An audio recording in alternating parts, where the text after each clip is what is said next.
Hello and welcome to Horseplayer Happy Hour. This is our show for Thursday, July 27th, presented to you by the Breeders' Cup. I'm Peter Thomas Fornatown, back with you in the little house on the east side. I've made it back from Del Mar and excited to be here with you today. We've got an array of guests, one of whom just popped up into the green room, and there she is. I don't think she was quite ready there, but that's good. You know, it's good to catch these informal moments sometimes on Horseplayer Happy Hour. One of the things that makes these shows special. Another, you know, we take this Horseplayer Happy Hour thing easily. And given that I have just the last little bit of my Maker's Mark Private Select Breeders' Cup version, we're gonna pour that in the cup and get going. Now, it's a little earlier out there, and you have to work, Michelle, so I don't think you can probably take this Horseplayer Happy Hour thing as seriously as I am, but we bring to you from California, Michelle, what's going on?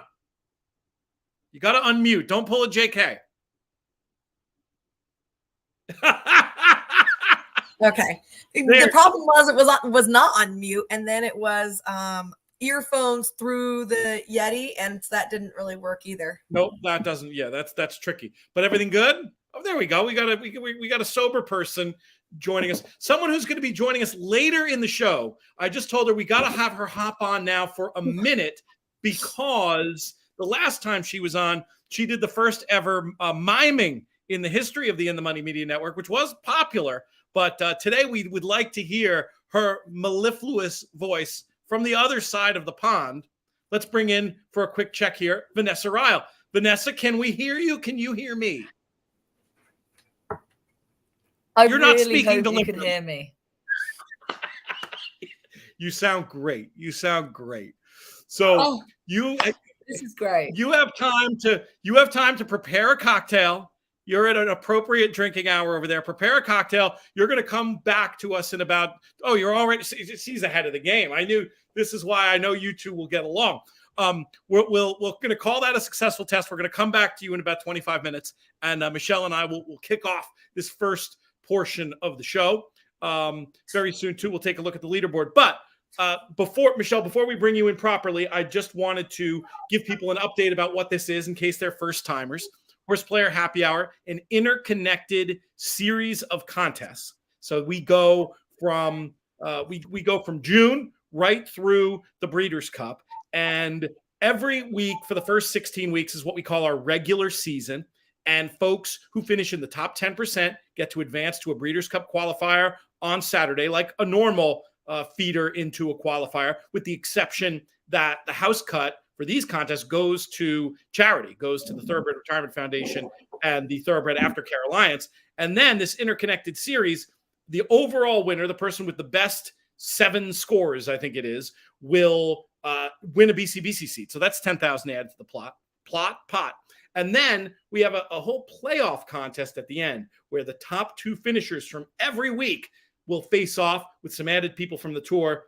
That'll be our last few weeks of the show, what we call our playoffs, where another player will win. So 20,000 added to the pot. We make money for charity and we drink. These all seem like things that you'd be down with.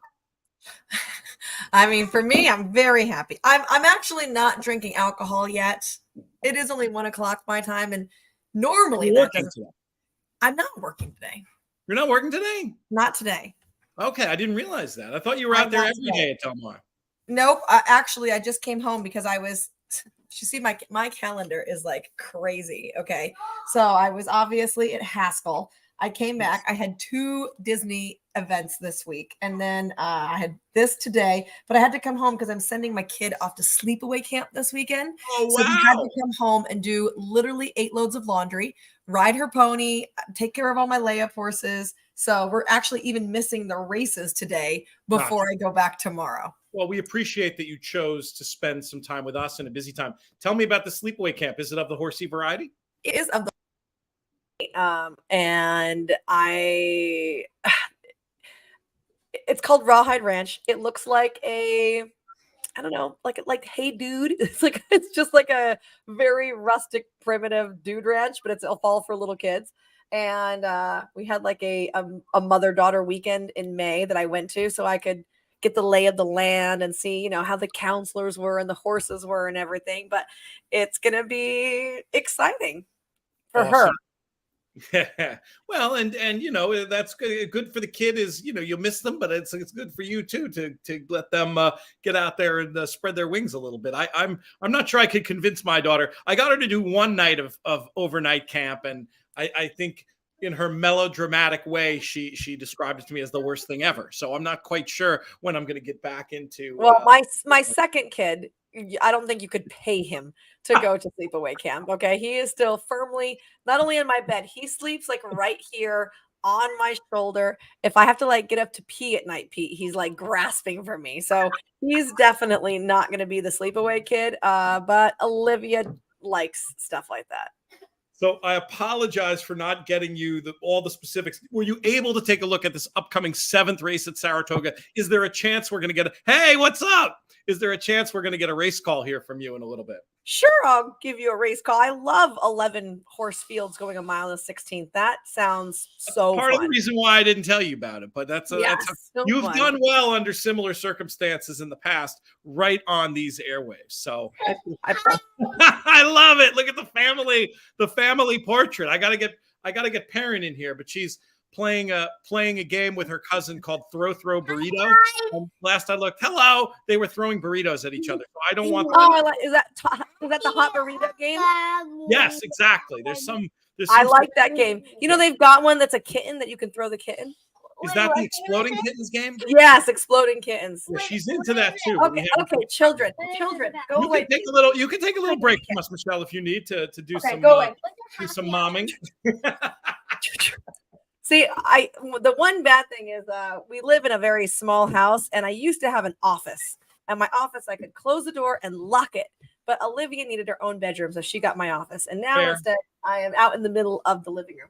We love it. As I say many times on these shows, it's not an in-the-money production without a pet or child interruption, or maybe an animal from nature. We had that. We had a very loud crow interrupting Sean Borman last week. We love all this is kind of what separate. You don't get this on America's Day at the Races, Michelle. No, you don't. I mean, kind of. You get a peek into JK's life when he comes out with his like flip-flops and his like ugly shirts, and that's kind of like a look into his life. Nice. Yeah, right. You wore it better than him though at that one show at the one show we did in Lexington. But you know what? He's never I didn't even get to keep that one. I haven't gotten a button-down shirt since. He doesn't want me to wear his clothes. That's just wrong. I mean, I think he's missing the boat there. So we have a lot to cover. We should talk about this upcoming race. We've got time on that. I think, and then and I'll let you choose. I want to chat Bing Crosby with you, Breeders' Cup winning. You're in action. Later on, when Vanessa gets here, we'll talk King George. If you have looked at that, that's you'd be welcome. Good. I did not look. I literally saw like, here's the entries to King George, and there were like 50 horses, and I was like, wow, that's going to be a good. We'll leave that with her. We'll leave that with Vanessa. I'll just pick. You guys can talk about who's in there. I'll just pick one. Off the top of my head. The horses. The other thing we can do is, in this 40th anniversary of the Breeders' Cup, we're celebrating horses, trainers, jockeys, moments. On this show, we're celebrating horse players, and we're doing that by getting betting stories from the various years of the Breeders' Cup. Now, I did send you a quick text about this. I'm not sure if you saw it. Does anything leap to your mind when I say Breeders' Cup betting story? Yeah, And so I have the first year I ever went to Breeders' Cup, I convinced my dad to take me to Santa Anita, and I loved a couple of horses, and I was so mad because the horse I liked early on was Adoration, and we didn't make it in time to bet, so I was so upset I didn't get my $2 bet in on her, and she paid huge. It's the thrill of being on a winner. It's not the amount that you bet. And set the scene for us a little bit. Where were you living at the time? How old are you? Give us I don't know about you, Pete, but my memory gets very, very foggy. Okay, I can even confuse I'll think it was the same race year and it was 2 different years back to back. My memory is foggy. So I was living somewhere in Southern California. 2003 it was Adoration. So yeah, I was living, and I was just about to move then to Kentucky, or I just know it. Okay, then see, I'm messing it up already. You must have been younger than that in 2000. I must have been younger than that. What year? I'm 99% sure it was Adoration in that. See, I don't know. Okay, well, for sure I remember betting both Johar and High Chaparral. Mm-hmm. And I didn't even realize that if a dead heat occurred, you'd get 2 payouts pretty much. And I was very pumped about that. How did you come up with both? That's so funny because this is the Mano Mandela day then. Yeah. So that does, I'm sure that, you were into the game enough then to understand the significance of a. Oh no, I was not. Okay. I literally just was there and betting horses that were pretty. That's funny. Well, Johar looked amazing. Obviously, High Chaparral was High Chaparral. So you picked them out of the paddock. Yes. Oh, that's so cool. Yes. And so they crossed the wire. And what were you thinking was going to happen? You were just going to win. I thought for sure one of my horses won. So I was just excited. I was oh, one of them won. That's great. I'm excited. I had a winning ticket. It was, I never bet more than $2. So I was a $2 better. All right. So it's not like I'm trying to cash gazillions. But then when they dead heated, and I was oh, I had it both ways. I had both of these. I didn't say both ways, but I had both. I had both winners. I picked both winners. So I was really, really excited about that. And my most recent bigger score was I loved Blue Stripe going into the Breeders' Cup. And so, I've had been working really well, and I knew I wanted to use her in everything. So I was trying to decide who to chuck out of my distaff so I could key in on her. And I chose correctly in that particular aspect. So I was excited. Went against Nest and left Marathon in kind of a deal. Yep. So I was really excited about that. And then I had played whatever, a pick 3 or a double, whatever wasn't involved, the Breeders' Cup Sprint also. And I did not like Elite Power. Okay. So I had played 4 or 5 horses in the sprint, and Ryan had told me when I was betting, my husband was that Elite Power is going to win. I'm oh, come on. He went from an allowance horse I just can't even see it. And he was he will. I'm but I like CZ Rocket a lot in here. And he's I think you're making a mistake. So I chucked out CZ Rocket and I used Elite Power. Wow. Which obviously made my day amazing. Well, there was a moment in the stretch where you wanted to commit husband's side, right? Didn't CZ Rocket range up? Didn't he go there like he was going to win the race? I was on air for the race. Okay. So I don't know if you have seen me when I root for horses, but I was going absolutely berserk. So at the end, I was very happy, and we were able to buy lots of champagne after that, and it was great. I'm not sure I'm hoping Breeders' Cup doesn't have a competing sponsor, so we can name check your favorite brand. I'm assuming. Oh yes, I don't think there is one, right? It's just Vouv. I don't know if we'll just say it was the stuff with the yellow label, just in case there's a competing sponsor. I don't want to offend. See, that's the genius of Maker's Mark. I know they're right in the boat. I've got my Breeders' Cup private select right here bottle. So I think they used to sponsor Del Mar too. They for sure we used to do Maker's Mark in the winner's circle of Del Mar. Yeah. We need to do, though, is at that place with the yellow label, we got to find some creative marketer, because you would be, I mean, if you're not the perfect brand ambassador for them, I don't know who is. I mean, I've seen they used to. So I played in like the Veuve Clicquot Women's Polo Championship in Saratoga one year. So like Awesome. I know they do obviously horse stuff. They were out in abundance at Preakness, so that was great. At Santa Anita, we used to do like an all-you-can-drink Veuve brunch. Can we go back and find some of your on-air tape from those? Do you have any air checks from those days? Yeah, I'm as mouthy as I am, Pete, I am very professional, and I generally don't drink at work. I mean, there are obviously times that we're having like, oh, here, having a tipple, like a little sip because we're doing a tasting, but I'm never sneaking cocktails into work. That lady at Rudy's taco stand in Solana Beach did want to punch you in the face. That was very entertaining. Oh, that lady did not like me. Mandela, she did not. The Minnesota boys, I thought, were going to have to get involved. We had so much fun with that. Thank you so much for that. That's going to be debuting soon. I think that's good.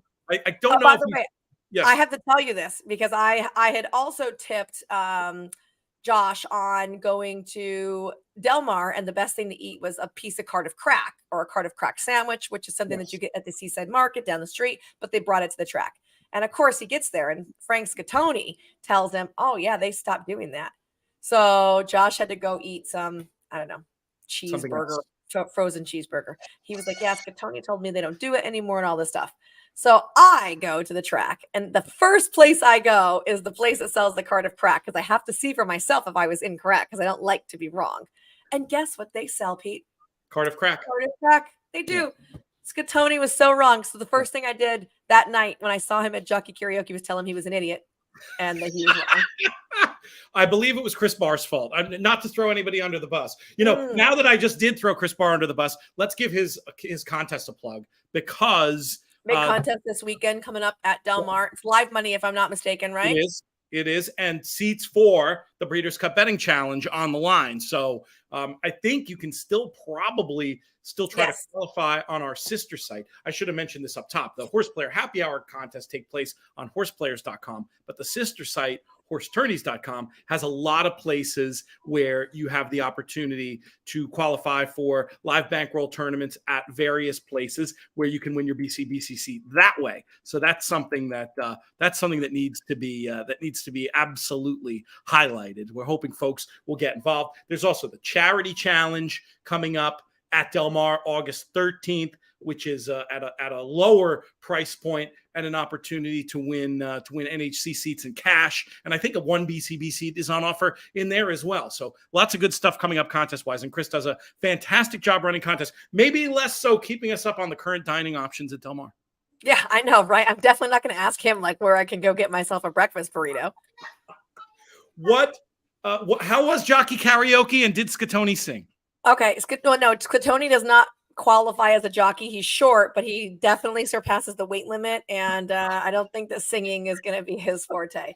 The Jockey Karaoke was excellent. I thought we had a couple of maybe not so good choices as far as songs go, and I thought you were producing this year. I thought you were going to make sure everybody sang songs that could sing along to. No Italian unless that's Amore. I thought this was your... but Joe Bravo was insistent on singing I Heard It Through the Grapevine, because one of the judges acts in the show The Temptations, and they sing that. Unfortunately, everyone got these really cute California Raisin shirts, and they wore these big white gloves, and they were like, it was really cute. But Joe didn't even go up there. He left it to the Wolves, and the Wolves do not know the words nor the tune to California Grapevine. So that was kind of brutal. That sounds just terrible. I will say Edwin Maldonado, who was our defending champion, chose a Chris Stapleton song to sing. During rehearsals, he was really great, and he kind of just whiskey.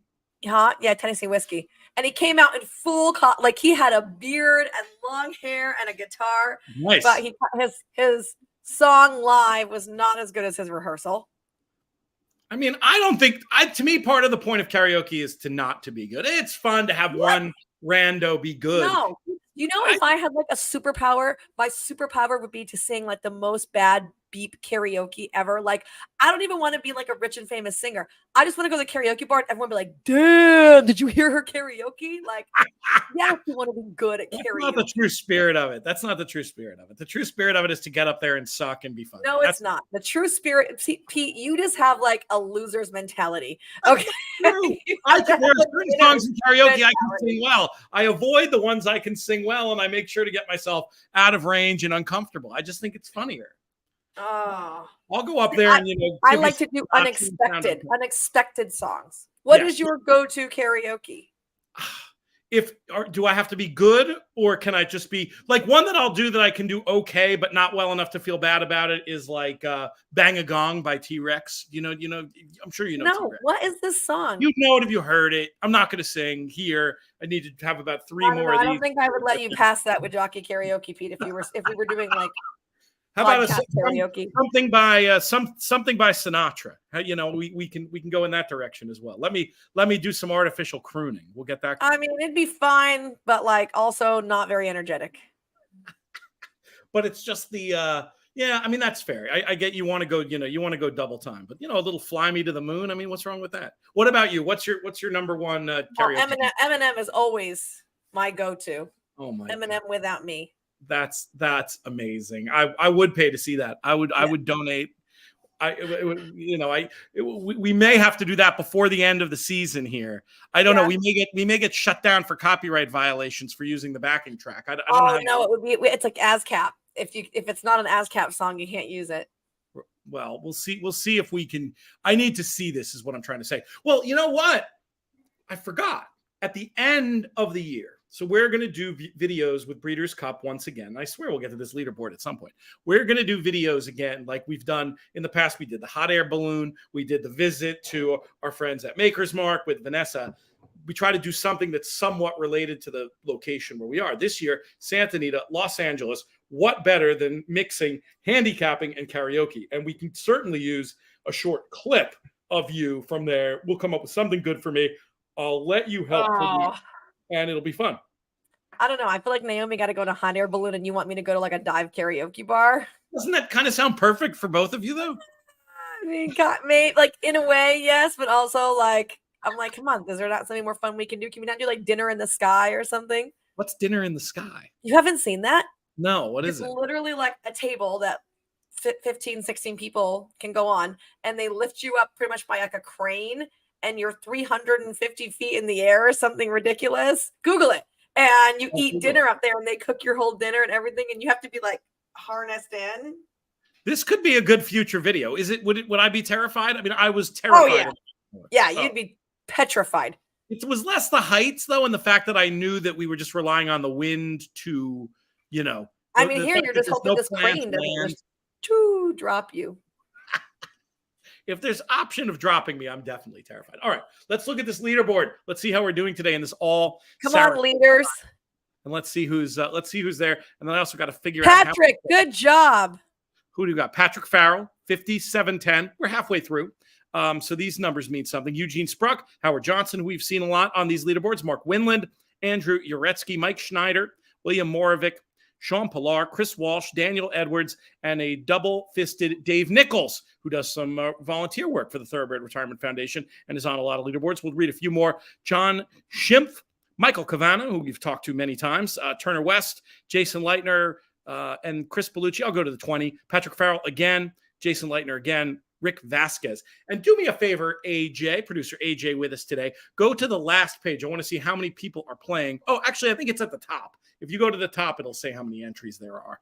If you just scroll proud backward. that none of your people are people that go 1-1-1-1-1-1-1-1-1 because those people make me insane. I encourage people to do that in these contests. 140. What? Well, here's what I'll explain. So top 14 entries get their $179 entry into the BCBC qualifier, and then there's some breakage as well. So I encourage people to do that if they've forgotten, because again, it's $20 to play, Michelle, and the cut goes to charity. So if you just want to support us, and it's much better to do this in a timely way and do your handicapping and get your picks in. But rather than skip a week, I'd say it's worth just all the ones, all the fours, whatever, or you handicap for 5 minutes and figure out if you'd rather have all the ones, fours, or sevens on a given day. So that is, it is not, let me put it this way. Maybe it's not encouraged, but it's not frowned upon in this environment. Do you buy that argument? I don't know, Pete. If you had a person that did the 1-1-1-1s and they were winning right now, I'd be pretty bitter. The good thing about this contest is there's so many different ways to win. That's another good thing about it. It's not a winner take all situation. I guess it's more galling if it's just you do that and there's one $5,000 prize or something. But in this environment, I think it's socially acceptable to. I don't know if you guys are playing right now and you'd like to ring in. Don't you have like a comment or a chat line? Yeah, I forgot to. If anyone's playing, I'd like to know. Yeah, would you frown upon that? What would your attitude be? We've got Matt Miller chiming in, asking who Ryan likes in the upcoming race. He wants to play Ryan a double. Likes? I don't know. Ryan's at Del Mar. We've got 3 runners today. Gotcha. Well, why don't you give us your pick and we'll play this double into next and we'll make a TRF donation in his name for helping you out with that big score at the Breeders' Cup. Well, it's probably a little Captain Obvious. I don't know what current odds are right now, but I like the Mike Maker horse off the big class drop. I know he hasn't hit the board yet this year, but this is a pretty substantial drop in class. And for me, anytime you win a condition claiming race, you want to cut that price in half. He did win a 50 non-2 as his last time he was running for a tag. So you'd cut that in half and hey, it's 25. So I like him on top. And I also liked the 8 Tommy B for Brad Cox. First time that he's run for a tag since breaking his maiden for 50. Hold on. I have to yell at my children. Their TV is too loud. You do that. I'll look up the number of that Maker runner in here. Is that going to be the favorite? No, that is going to be Speedy Hero. Who's the favorite? What number? So the favorite in this race is number 5. 11. Oh, no, 5? There's 2 Makers. Do you like the 5 or the 11? I like the 5 is my top pick. That is the favorite, 8-5. But whatever, we can get something going on in the double. And then your secondary number 11. 5. So basically, the double we're looking at here is 5, going to be 8 are my 2 horses in this 5, race. 8, 7. So we're chalky, but that's okay. I have one of those chalk eating weasel shirts around here for you. So do I. I should have worn it. I should. And on the back it says JK. It's so funny. This particular race, by the way, looks like the California also ran handicap. That's what we should call this because lots of ones that are out there in California. If you want a Ryan tie-in, when Continental Divide was out here, he had actually run very, very poorly in the Cal 20 back in April of last year. And we actually called James Cassidy and asked if he wanted to sell him to us privately. But we wanted him for cheap because he had run like 3 or 4 bad races in a row. And we asked him, will you sell him for, I think it was like 7,500. And he was like, no, we want 10. And we didn't want to pay 10. And then he came back and ran 3rd for 10. We beat him that day. And then he came back and did win for 12.5, but we were trying to get him on the cheap. So if you want a Ryan tie-in, that's one right there. Throw in one more if you want to do that. Derek Vogt chimes in, happy to be joining live. Luck in contest has been better when busy breaking calves and not paying as much attention. That's pretty funny. That's Do you break calves like you break Derek's horses? A proper cowboy. Yeah, Derek is right. there he is. He looks like a cowboy from his photo. Yeah, we've heard from him before. And then Rob Capalbos chimed in a few times. Always love to hear from Rob. Going to hopefully drink some beer with him. I think it's this weekend he's coming up. He's with the 8 in this spot, 3-1. Oh wait, he just said he couldn't pick a winner, and now he's on my horse. Well, I when people say that, there's like the reverse mush is in order. I couldn't pick a winner if my name was Marty McFly. I actually watched Back to the Future 2 last night, believe it or not. Oh, very nice. But isn't Biff the one with the book? Marty doesn't. Biff is the one with the book. Marty burns the book. Marty does the right thing. He doesn't want to risk putting a rift in that space-time continuum. We're gonna go. I know you're a musical person. You have any interest in Back to the Future, the musical, Michelle? No, probably not. Perrin is gonna take me. I'm sure she was very pleased when we showed her the entire Back to the Future trilogy. So yeah, let us know. No one has chimed in if they would be offended by losing to someone in this contest who picked all the 1s, 2s, 3s, or 4s. I did have a great story the other day. Old school figure from the podcast, complete lunatic. Hurricane Anthony. Anybody out there remember any of the stories about Hurricane Anthony? He is one of the people. He qualified for the NHC one year, picking all the ones. He had some half-baked logic for it. Well, the other day he was in some contest and he did that. He had one horse that he loved on the card. So he wanted to play that horse and then play all the ones in the rest of the contest. And, he was playing for a BC seat or whatever. So he's playing all the ones. He gets up to his race where he loves his horse. The whole reason he's playing the contest, who was the 7. And guess what number won that race, Michelle? Which number? Because I'm going to be angry at this. It was the 1. He played all the ones, he would have won the BCBC. He decides to put his opinion in one race, and it cost him. So, I mean, it's pretty funny stuff as far as. No, it's not. It's cheating. I mean, that just serves him right. We can probably put us on screen with the feed at this point. We got a few minutes to go, and then we'll vamp until it's time to throw it to Frank. I don't remember. Apologies, AJ, if this is knowledge that you already have. We've been playing the calls this year. Oh, we're not. No. I'm going to call. We're going to have our own race caller for this one. We have been playing the calls, but we're going to have Michelle call this race. Do you need a few minutes to study colors or anything? I can just take it till the off, and then I'll throw it to you. It's fine. I have to say, Frank's been doing a great job. Have you heard any of the Saratoga calls? You must have. Yeah. No, I have for sure. And I actually texted Frank. I think that he's the best in the business, and we're so lucky to have him in Southern California. And it's nice that you guys are able to have a little taste of him out there in New York. He brings his own kind of charisma to everything. And I love that can I say like a quasi bad word or no? Yeah, quasi is okay.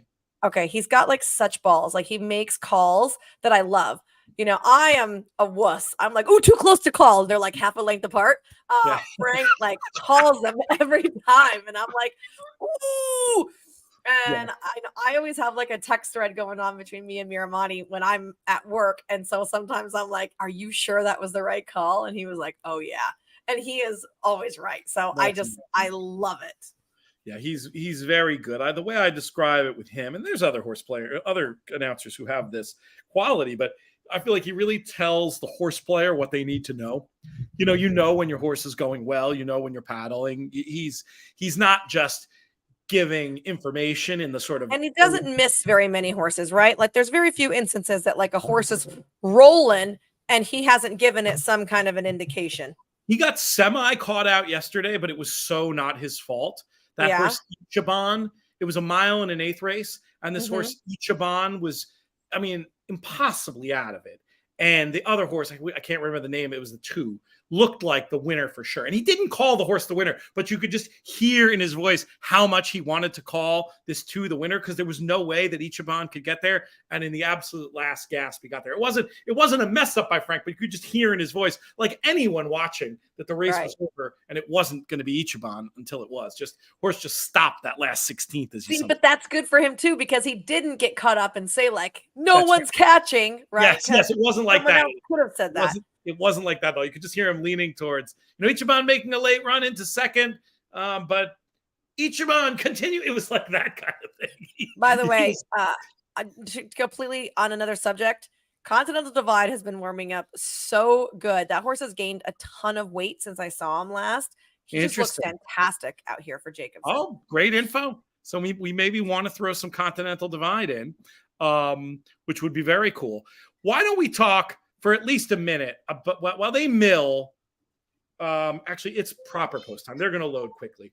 Then after this, what we'll do is we'll have you talk about the Bing Crosby. We'll bring Vanessa in, and we'll just we'll continue we'll look at the leaderboard one more time, and we'll have a drink, and we'll look at what's going on here. But have you properly done the Bing Crosby? I know you know all the horses. Yeah, actually, right before I got on with you, I was going through and kind of putting together my final pick. So I have like a thought about each horse. I might not have my top selection right now, but I certainly have thoughts of my top few. Good.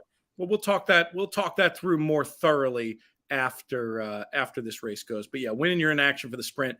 I got to tell you, if they decide to run this Echo Zulu in the sprint instead of the filly and mare sprint, on figures anyway, all these boys are going to have some work to do. She scored yesterday with a 112 Beyer speed figure and just couldn't have looked more awesome. It was one of those, I mean, people I was with who were casual fans were like, oh my God, look at that filly go. It was amazing.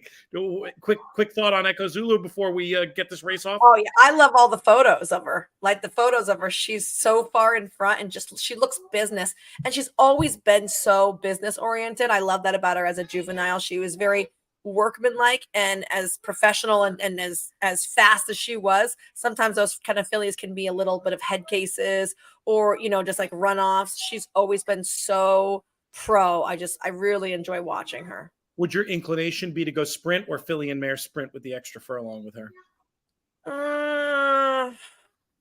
Kind of depends on these next like 2 or 3 sprint races for the boys. I mean, I'd really hate to run into a horse like Elite Power. And I mean, there's 2 or 3 of these California horses I think that are really good. I still think Dr. Shivel's really good. Spirit of McKenna's up and coming. I mean, there's some good horses here going that 6 furlong distance that are going to be tough. And it could be that kind of thing where stablemate Gunite goes in one and she goes in the other. Okay, let's get to Michelle. I bet you they'd love to run Gunite in the filly and mare one. With the call. Horses away and running, and it does look like Click Clack going to trying to make the lead, but Tommy B from In Between Horses going to be out on the front end, and towards the outside looks like Microsecond going to be jumping up there at 29-1 to cut across and take them around that first turn. Looks like Tommy B is going to be asked just to sit tight in second. He's a little bit willful of that, but it's going to go ahead and relax now. Land Biscuit making up some ground on the outside, but his rider also starting to pull him down. Johnny V wants Land Biscuit to slow down just a titch as they sit off of Microsecond, who's gone 23.98 seconds for that opening quarter. Now they're starting to find themselves into a little relaxing pace, and Microsecond still out there. He's very comfortable on a long rein on the front end. Right behind his Land Biscuit and down along the inside, Tommy B is still maintaining a nice pace, and he's starting to inch up now. Towards the outside, it looks like Click Clack there, and then to the inside of them, Tartini sitting tight along the fence. Further back is going to be Speedy Hans, and then his stablemate Eyes on Target right behind him with a couple of horses, Huge Bigley, Goldini, and Cupid's Claws trailing the field. They are strung out here going around the turn, and Microsecond still has the advantage, but Land Biscuit being asked now and going on by. Tommy B also has been shifted to the outside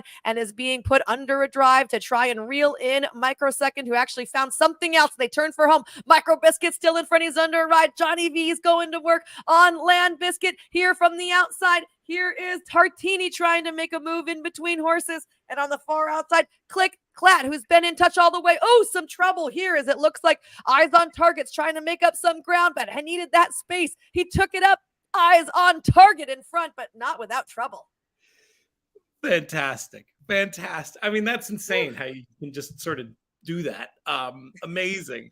What do you see in this trouble? Is this bulling through could be an inquiry, or is it? It's hard because I was looking back and forth, and I don't know how it is on your screen. On my screen, I don't have smooth camera action. My screen kind of jumps frames. Yeah. So it was like he was behind. I didn't even see him, and then all of a sudden he's there, but he's like.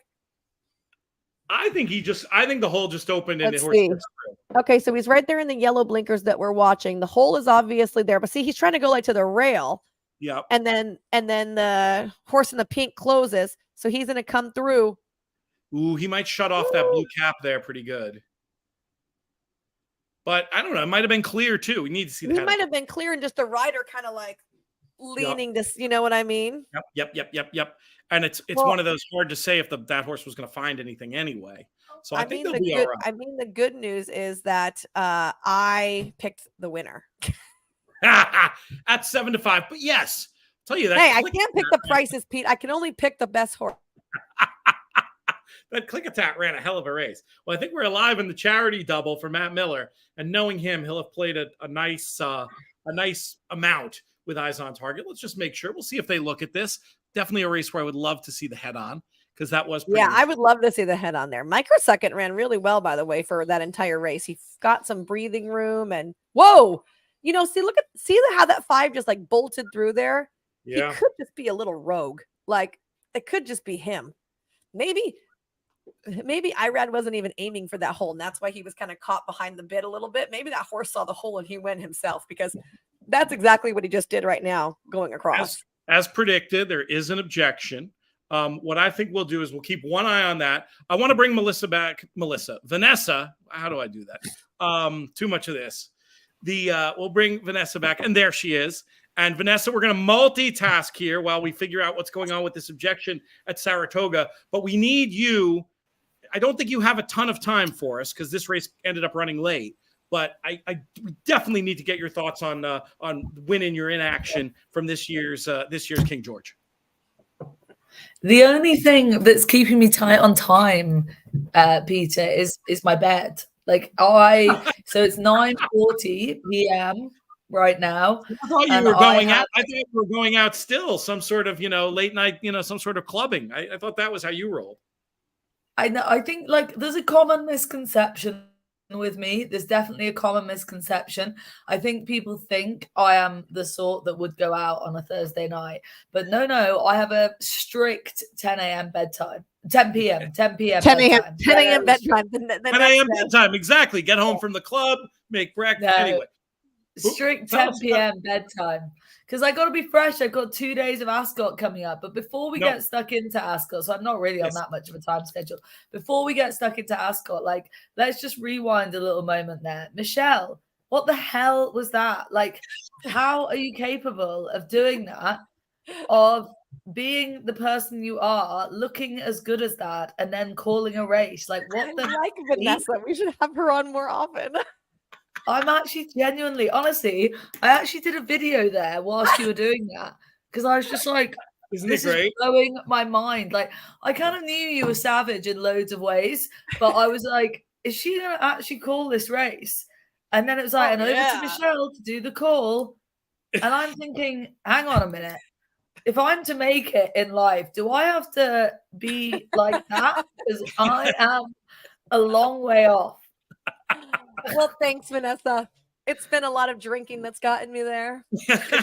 It's incredible. Good on you. Thank girl. You. What are we saying about this steward's inquiry? What will happen here? Tell me. Have you gotten a good look, Michelle, at the head-on? Watching. So I'm trying to watch like the Steward's 4 is kind of the view I was trying to get. It's a little hard because it's small on a computer screen right here. But it does look like when he comes over, if you watch the horse that he's like, quote unquote cutting off, he's not going anywhere. He had some time right there. He was actually bumped by like the horse to his outside, and that kind of set him backwards. And then the winner took that hole. But I think that the initial issue was because the horse with the white shadow roll kind of bumped him. All right. So that would suggest no change, which is my gut watching it. It wasn't. I don't know. The longer they look at this, Pete, the more likely they are to do something.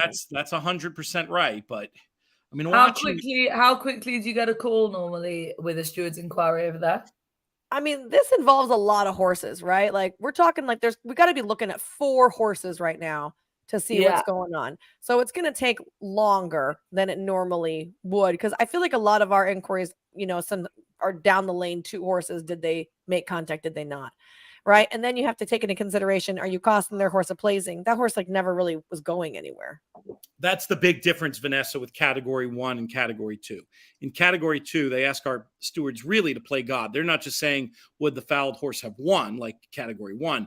They're saying, would this foul have cost another horse a placing, which means it's way more DQs, and it's not as good of a way of stewarding. I like category 1, and you deal with dangerous riding with, fines, like significant fines and suspensions have to go, obviously, or else it won't work and you'd see too much dangerous riding. But obviously it works everywhere else in the world. And I think it could work here and make the stewards' jobs easier and just be fairer to horse players to get to something to results. You know what, Pete? When I zoom in and watch it bigger, because again, my computer was yay big and I kind of zoomed in, it does now look like he the horse behind did take up a bit when he came over. When it was small, it looked like he made contact from the outside, but now it looks like he's kind of going, his head's moving like this, moving outside because of the 5 coming over. AJ, pull up that comment from Rob. I'm sure he has something interesting to say. Was it reckless by Irad? I mean, I think it probably was. I mean, just, in terms of, I don't know. I don't know when I watched that horse leave the track. So like I would have told, and when you watch Irad, we watched it live, he's like this, he's sideways, right? Usually if you're making a reckless move, you're sitting here, you might open an arm, but his whole body was sideways. To me, it almost looked like that horse bolted into that hole and left Irad even behind the bridle a little bit.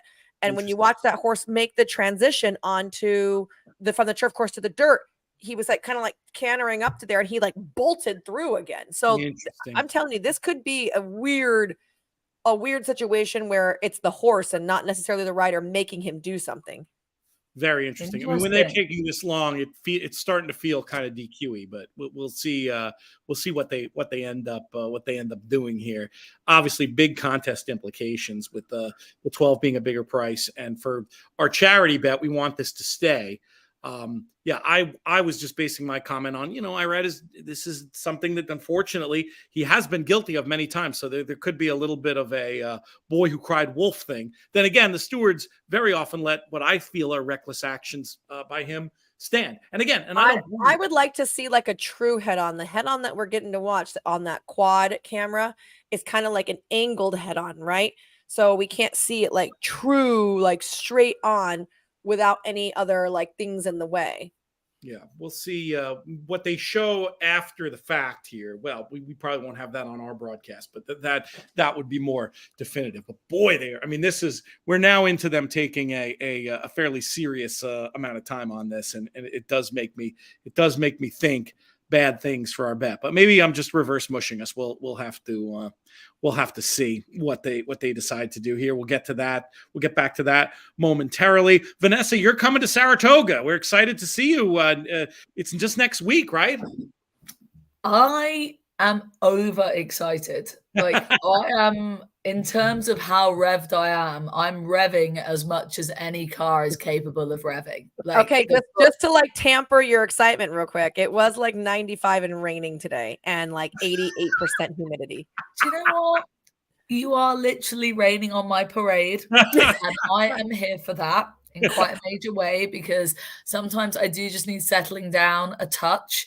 But I am traveling into Saratoga hard on the bridle. There is concerns I am going to hit the front too soon. There is a concern of that. But I'm here for it. So first trip to Saratoga. Good. You got a 10 a.m. bedtime, girl. You are so golden. Yeah. Yeah. No, first trip to Saratoga, never been before, doing a tiny bit of work with Peter. We're doing this preview show on the Friday night, really looking forward to it. Already done kind of the same team, already did the Kentucky Derby one, and then also obviously the Breeders' Cup. So kind of got in with these guys, absolutely loving it. It's a joy to host the preview shows. We just like fire through the racing, talk racing for an hour, live audience. It's savage fun, isn't it, Peter? Like I thoroughly enjoy it. And then this particular trip, because everyone told me that Saratoga was so brilliant, I decided this is it. I'm going to make a bit of a holiday of it as well. So staying on a few days after to go to the sales, have the day off on the Sunday, Whitney Day on the Saturday. I'm very overexcited. Michelle, will you be there? No, I'm not going to be there this year. I've got some Del Mar duties that are keeping me from the spa, but I'm very jealous. I usually spend like a week in Saratoga every summer, which is a big cutback from when I used to spend the whole summer there, but it's awesome. The sales are the most fun. Just keep your hand down, because you might end up accidentally buying a horse with the amount of alcohol being poured in the sales ring.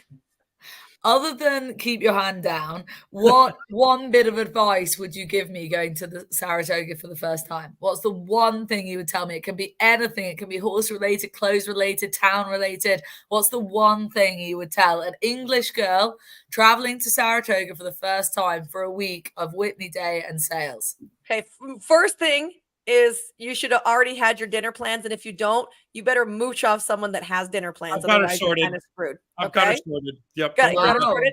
Great. Okay. Number 2 is you get really, really hot. There is like you're used to this, but there's no air conditioning, which everywhere else in the world there's air conditioning except for like the UK and Saratoga. So be prepared. Just on track, though. That's just on track. And the restaurants, everyone wants to sit outside. I don't understand. Everyone wants to sit outside in the restaurants, and it's like 99 degrees and humid. They're like, yes, let's eat outside. It's lovely. I'm like, so what? It's like deodorant to the floor all over. Yes, like no clothes that show sweat, right? Like I like to wear something a little flowier, or like so otherwise you will sit and you'll have like boob sweat, back sweat, butt sweat. Okay. Also, okay, I would totally go the comfy shoe angle because you are walking a lot. And like if you're up in the boxes, the stairs are kind of like narrow and hard to walk up and down with heels. If you're in the backyard or outside the paddock, it's all like grass and dirt. Like they chucked it out. They chucked it out. Shoes. That's great advice. I would say if you want to wear fancy shoes, just make sure you have flats to change into. That's what I do. No, that was actually all very good advice. And go to that has rained on my parade somewhat. I'm nervous of my feet hurting and my sweat patches. Great. What a time to be alive, kids. This is it. So yeah, they threw this. My last thing is too, my last piece of advice for women. Whatever you're leaving the house in, just feel like back in the day, it's day to night.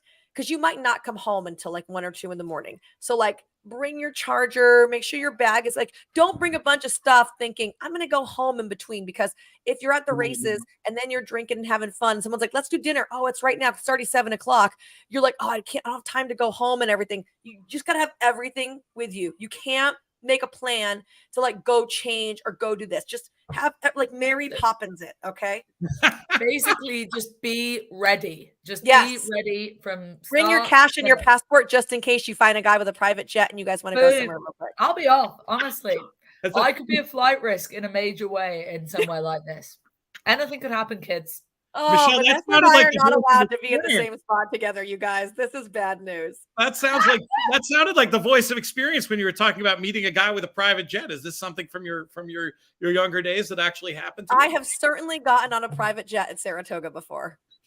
I didn't need my passport, but I have. Who are you? Oh my God! You'll laugh when you find out where it was too, but like I definitely did. Oh my God. Michelle, can't you just drop the job and come to Saratoga as my carer? I actually need a carer in life. We have room for you, Michelle. Vanessa's chaperone. Thank you. We've got one extra. We've got a couple of people here already, but we've got one extra bed if you want to come and take the job of Vanessa's chaperone.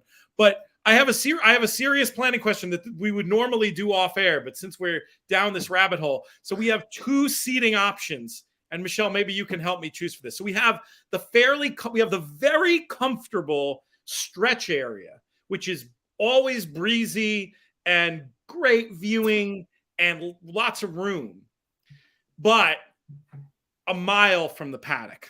Or we have the box, which is not as good viewing because it's past the wire, but good, easy walk to the paddock, but like cramped, but you'll see all the racing celebrities. You're in the boxes as opposed to like the fun horse player area. I don't know where to put Vanessa is what I'm trying to say. Okay, now this is just me. I like champagne service to where I'm sitting, and I like to be in the shade. So even though it's warmer, I'm bringing my fan and I'm sitting in the box every day. Well, for champagne and shade, you're better off down in the horse player area. But because that's fight for it shade, and it's like umbrellas, and then they move, and then you're all of a sudden in the sun, and you're like, excuse me, can you swap with me? And like you said, then you can't walk the paddock at all, and the service is a lot slower there. When I grow up, I want to be like Michelle Yu. Like, look at her go. I'm actually like slightly fangirling over this woman. It's blowing my mind. As you should. I'm just like very decisive about the things I like. So yeah. I just want to make she sure. She knows the time of day. She's got her shit together. She can call a race. She's tipping winners. She's like here, there, and everywhere. What on earth? Oh. All right, we're going to do one more quick leaderboard update because we are official now with the winner. Unfortunately, our charity bet is out the window. Land Biscuit. Oh, did they take down my 5? They took you down. They took you down. Starving winners because my winner's gone. That's but nice. I mean, not unexpected, right? No, and it took that long, and when we saw it closer up, it did make sense. Hello, puppy. Mark Winland in first now. Andrew Uretsky, Patrick Farrell, Chris Bertolucci making a nice run there with that winner. Anthony Rollo, Thomas Chernesky, Andrew Uretsky, Greg Kingma, who's part of the Little Red Feather partnership. Just saw him in a video promoting them. Steve Wolfson Sr., that's fantastic. Contest legend, sire of an NHC winner, and he one of the big old school contests at the Win. He was the contest director of, essentially. And great to see his name on there. Eugene Spruck, Howard Johnson, Todd Farrow, Mike Schneider, William Moravik, and we'll go as far as Sean Pillar in 15. 144 entries today. We encourage you to play next week. Encourage your friends to play. It's for a great cause, and it's as good of a deal out there with $20,000 added to the pot. We thank our friends at the Breeders' Cup for sponsoring this and helping us get it off the ground. We're now in our, what are we in, our 4th year? Amazing that it's 4 years now of this contest, and it succeeds because of your support, and we want to keep it rocking and rolling throughout the summer. Numbers may be a little down today with the uncertainty of the weather. That happens in a single track contest, but let's get them back up there next week. Speaking of the Breeders' Cup, we do have a Breeders' Cup win in your in race from Ascot this weekend. It's the King George. It's loaded. Vanessa, I haven't had a chance to look at. Michelle, also very interested in racing over there, has just taken a glance at the prospective field. We need you to tell us what to wager on and highlight any key storylines. Vanessa. Yeah, here we go. This is it. Right, in all seriousness, King George, yeah, hell of a race, guys. Hell of a race. Race for the ages, that's what they're saying. So the anti-post market has the 2 3-year-olds near the top. So Auguste Rodin, the Derby winner, and King of Steel, who's kind of was second in the Derby, won the King Edward at Royal Ascot, needs to step forward again, but there's a lot of hype around him. Obviously, they're getting a huge weight for age allowance. Is it £9 against the elder horses? No, £11. And taking them on of the older horses, you've got Hookham, who, of course, won the Brigadier Gerard at Sandown, taking down Desert Crown that day. Desert Crown was running here is scratched, so that's disappointing. But then you've got likes of Emily Upjohn, who was last seen in the Eclipse over the 10 furlongs, was beaten by Paddington that day, giving weight to Paddington. Paddington, tough as you like. Next up in the betting, this is the anti-post betting. You've got Pile Driver, won the race last year, consistently labelled as the underdog. Yeah, he's the highest rated horse in the race. How mad is that? Then you've got Luxembourg, who won at the Curragh, Group 1 at the Curragh earlier this season, finished second to Mustardaf in the Prince of Wales's at Royal Ascot. Westover was last seen winning a Group 1 in France, but form-wise, if I'm being deadly honest, that was more like a Group 2 to my eye. That was a free shot for him. And then you've got a few others in behind, like Deauville Legend and Hamish, Point Lonsdale and Bolshevik Ballet, the latter two that will be in there for pacemakers for Auguste Rodin. So that's your rundown of what's running. Essentially, you need to decide if you're going with the 3-year-olds and the potential or the proven of the older horses. So that's your first decision. Michelle, did you get a chance to look at this, by the way? I literally just looked at the names. Like, I just looked at the entries. I was like, wow, that's a good deal. It's a hell of a race. What I find, so one of my angles in here is I find it really amusing that there's this thing, you guys probably have it in America as well, but in England, we always back potential over proven. And that's the case with the likes of King of Steel. King of Steel won a Group 2, and not a great Group 2 at Royal Ascot in the King Edward. Okay, he won it well. And yes, he clocked good sectionals at Epsom for the Epsom Derby. But, like, he's a Group 2 winner, and in here he's against a whole host of Group 1 winners. They've won multiple Group 1s between them. Yet he's pretty much co-favourites in the anti-post market. To me, that's madness. I want to be backing something that is proven at this level. So you go to the likes of Hookham, Emily Upjohn, and Pile Driver. Emily Upjohn is getting, so she's obviously an older horse, so she's giving weight to the 3-year-olds, but she's getting the fillies allowance. I believe she chased down Paddington in the Eclipse over a trip that was too short for her. That was right back to her very best. And prior to that, at Epsom, she'd looked absolutely top class in the Coronation. I think people are overlooking her in the anti-post market. She would probably be my selection in it at this stage. I use the word probably because ground will be dependent. She won't want too much rain between now and then. It's very sketchy weather-wise over here. And obviously, if the heavens open, then you look to Hookham. Jim Crowley, everybody knows that this horse will handle the soft ground if that's what they end up getting. But at the moment, if it stayed dry and it stayed okay in that regard, then Emily Upjohn, I think, would be my selection. But I say that so tentatively. You know, at the likes of 14-1, you've got a horse like Luxembourg. Luxembourg got a freebie when he won the Tattersall's Gold Cup back in the spring, May, before Royal Ascot up front. He got a brilliant tactical ride that day by Ryan Moore. There's pacemakers from the same team in there for Auguste Rodin. But Luxembourg, you know, he's got a serious amount of ability himself. And the fact that he's 14-1 in your anti-post market, that just speaks volumes for how good the race is. But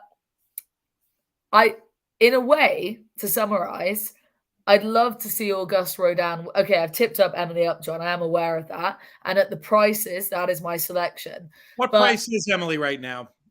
Emily Upjohn is best price 6-1. Okay. So 6-1 against Auguste Rodin's 100-30. So Auguste Rodin, what I was going to say is the Team Coolmore has spoken so highly of this horse for loads of reasons in terms of how important he is for them, being by Deep Impact, out of Rhododendron, being a Derby winner. They've spoken at length about this horse being very special. And I love to see a special horse. So I wouldn't begrudge him a win in this race. And if he beats these horses, then I would say, hands up, wow, that is special. But just at the prices right now, I would back Emily Upjohn. Makes sense. Amazing storylines. Be great to see if we can get some cross between what we're going to see at the King George at Ascot on Saturday and the Breeders' Cup itself. We'll have to see how a lot of things shake out. Has there been any talk of any of these runners in particular having America as a target? Obviously, so many other targets between now and then. But have you heard anything interesting? Come on, if Aiden has them, you know he's always coming to Breeders' Cup with a plane load. I think that's the thing, isn't it? It's like Aiden, from the Breeders' Cup point of view, you want all power to Aiden here because you know that he loves targeting the Breeders' Cup. You know he'll bring a horse over for it. You know, Aiden is running horses. You know, if they're fit and they're well, he'll run them, right? Like, that's the way this goes. We've been here before with Team Ballydoyle. Look at the way they've campaigned Paddington. You know, what will his end of season look like? He's tough as you like. You know, they talk about this horse's toughness in Paddington. Where will he end up? Could he be on a plane to the Breeders' Cup? I just don't know. Like, there's so many options. But Auguste Rodin is their poster boy this season. You know, it's funny how it goes in, you know, just talking about that, like, potential overproven. You know, you look at Luxembourg, and last year we were talking about, they were not talking about him in the same breath and the same way they talk about Auguste Rodin, but Luxembourg was, you know, getting the hype. Yeah, he's the unfashionable one in here from the Aidan O'Brien yards, and it's all aboard Auguste Rodin if you're an Aidan O'Brien backer. It's absolutely intriguing. The one horse I am not confident about, and I would be scratching off my list if I was doing my short list now, is King of Steel. Yeah, he's kind of co-favorite / second favorite right now. I just think he's got to step up. Right. You know, you look at the bare facts, like Auguste Rodin has already beaten him, hands down. He won an average Group 2. There's a lot of talk about King of Steel because of his connections. And as a result, I feel like the wave of popularity kind of has gone with him a little bit. For me, he's a point or two too short in here. I know it's past your bedtime, Vanessa, but I realize we never did get to at least a quick discussion of the other win in your in race this weekend, the Bing Crosby. So, Michelle, I want you to give us just an overview of what you're looking for in here, a lean to the way you might be betting, and then we'll get out of here in just a couple minutes. So looking at this race, I got a huge field assembled for it, which is obviously fantastic in here. We've got some shippers as well. Hoist the Gold shows up for Dallas Stewart. He hasn't missed very many dances this year. We also have Jerry O'Dwyer bringing Sibylis over here, who won the Dubai Golden Shaheen. Yep. He did return to the races unsuccessfully, but maybe you can give him a little bit of a pass in there.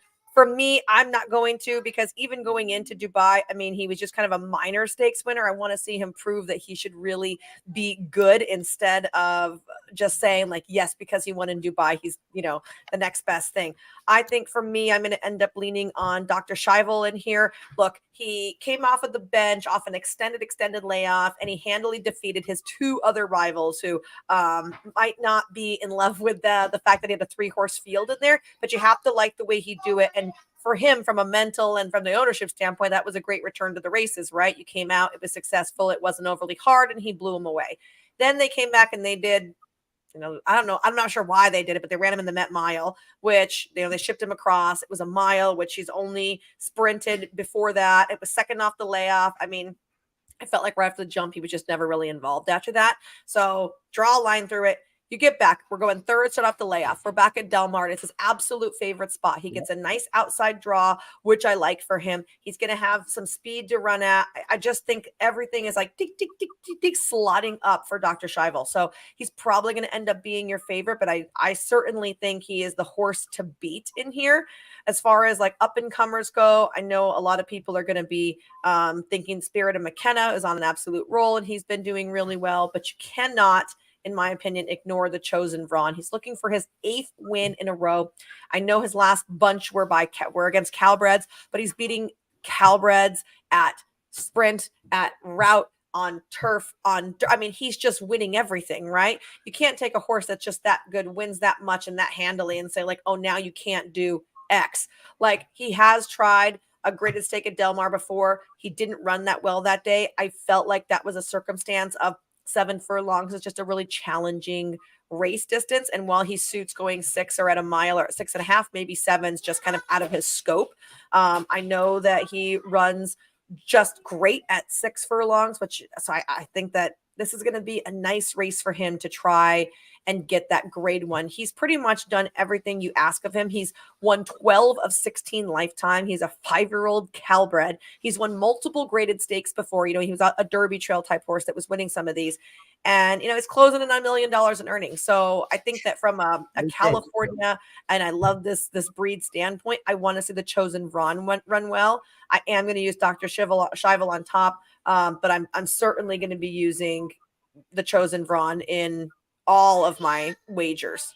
Nice shout for the Chosen Vron, but Michelle basically looking for some big stuff there from her top choice, Dr. Scheibel, looking to freeze him out in the Bing Crosby. Little comic book reference there for you folks. All right, we're done. We're out of time. I could do this for another hour. You guys are a great team. We will bring this crew together the next time Michelle has an hour on a Thursday. Lots of great BC Challenge Series action happening over the next several months. Vanessa, thank you so much for joining. Really appreciated having you. Oh, well, look, thanks for having me on. Honestly, last time I did this, Michelle, just as an FYI, I did it with JK, and we didn't do a test beforehand, and I was on to talk about the Win in Your In races from Royal Ascot, and literally he was like, hello, Vanessa, like, great to see you post-wedding, and like, boom, and there was nothing, no audio.